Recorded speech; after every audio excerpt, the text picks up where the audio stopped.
अस्सलाम वालेकुम दोस्तों, आज हम अफसाना बुढ़िया का इंतकाम की तीसरी किस्त के साथ हाजिर हैं। तो तीसरी किस्त कुछ यूं है कि एक रात जब कुतिया अपने आका की याद में रो रही होती थी, बुढ़िया के जहन में इंतकाम लेने की अनोखी तदबीर आती है, जो कि नहायत ही कारीगर और नहायत ही वहशियत तदबीर थी।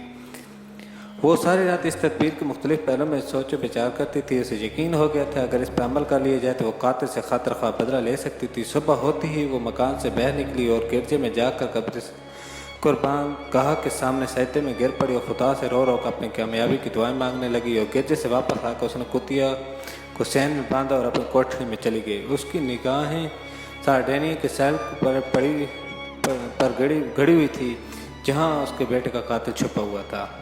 उस रोज़ कुतिया सारा दिन और सारी रात भूखी प्यासी सहन में बंधी रही। पहले तो वो काफ़ी देर तक चुपचाप पड़ी रही, लेकिन जब तक उसे भूख सताने लगी उसने भौंक भौंक कर सारा माला सर पर उठा लिया, मगर बूढ़ी शेर ने अपनी कोठरी से बाहर न निकली और ना उसने कुतिया को कुछ खिलाया पिलाया। उससे अगले रोज़ सुबह वो कोठरी से बाहर बरामद हुई। उसके हाथ में पानी से भरा हुआ एक प्याला था, वो उसने कुतिया के सामने रख दिया। कुतिया ने पानी पिया, मोहब्बत से दो मिलाई। अब वो रोटी या गोश्त के चंद लोथड़ों के मुंतज़िर थी, मगर बुढ़िया ने सारा दिन खाने के लिए उसे कुछ ना दिया। अब कुतिया भूख से इस कदर निढाल हो चुकी थी कि उसमें भौंकने की सकत भी बाकी ना रही। वो आंखें बंद किए पड़ी रही। रात के वक़्त जब उसे फिर भूख ने सताया तो भौंक के जंजीर तोड़ाने की कोशिश करने लगी, लेकिन जंजीर मजबूत थी, टूट ना सकी। दूसरे रोज सुबह भी बुढ़िया ने कुतिया को पानी पिलाया, खाने के लिए कुछ ना दिया। उसने कुतिया के चेहरे पर मायूसी और हैरत के मिले जुले तासरात पहचान लिए। अपनी मालका को देखती ही वो ज़ोर ज़ोर से उछलने और जंजीर से आज़ाद होने की सह करने लगी, लेकिन उसे खाने को फिर भी कुछ ना मिला और वो सारा दिन भूख रही। तीसरे रोज़ बुढ़िया सोनी ने अपने पड़ोसी के घर गई और वहाँ से 2 गठरियाँ खुश्क घास और भूस की उठा लाई। फिर उसने उस लकड़ी का एक पुराना संदूक खोला, उसमें से अपने मरहूम शोहर के कपड़े निकाले और उन कपड़ों में भूस भर दिया। उसके बाद बुढ़िया ने भूस भरे हुए कपड़ों के इंसानी ढांचे की शक्ल देकर सहन में एक ऊंची सी लकड़ी गाड़ कर उसके साथ खड़ा कर दिया। वो फिर पुरानी लाइनें को लपेट कर उसके ढांचे का सर बनाया और उसमें भूस भर कर ढांचे की गर्दन मुकम्मल कर दी। कुतिया से ये सब तमाशा देख रही थी। उसकी समझ में ना आता था कि मालकों को क्या हो गया।